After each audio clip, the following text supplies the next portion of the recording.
নমস্কাৰ বন্ধুসকল, মই আকবৰ আৰু আপোনালোকে চাই আছে ব্লগাৰ আকবৰ ইউটিউব চেনেল। তো মই আজি এইটো কোনো ধৰণৰ ব্লগ নহয়, আপোনালোকে দেখুৱাম যে আমাৰ গাঁৱৰ ৰাস্তা কেনেকুৱা। আপোনালোকে ভিডিঅ'টো চাওক কেনেকুৱা ৰাস্তা।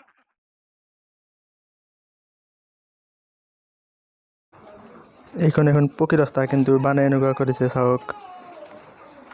আৰু ইয়াতে চাওক ডিজিটেল ইণ্ডিয়া, ৰাস্তাৰ মাজতে খাল, আৰু ইয়াতে নাৱেৰে পাৰ কৰে সদায়। চাওক এইখন নাও আহি আছে, চাওক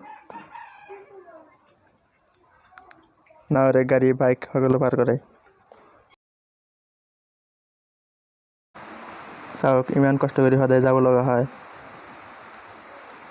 কিছুমান মানুহৰ সদায় বিলাসীপাৰাত কাম থাকে, সেইটো সদায় এনেকৈ কষ্ট কৰি যাব লগা হয়। চাওক আমাৰ গাঁৱৰ এনেকুৱা ৰাস্তা,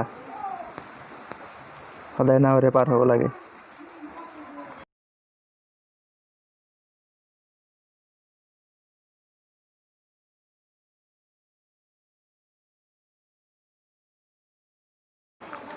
চাওক নাৱত কেনেকৈ বাইক তুলি আছে, চাওক আপোনালোকে।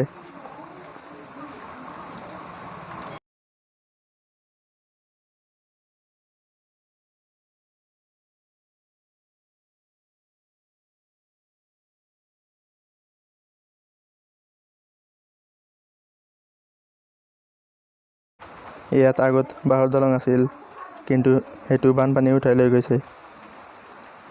এতিয়া আকৌ বনাই আছে দলং। চাওক এইবাৰ মানুহে কাম কৰি আছে দলং বনোৱাৰ কামত। চাওক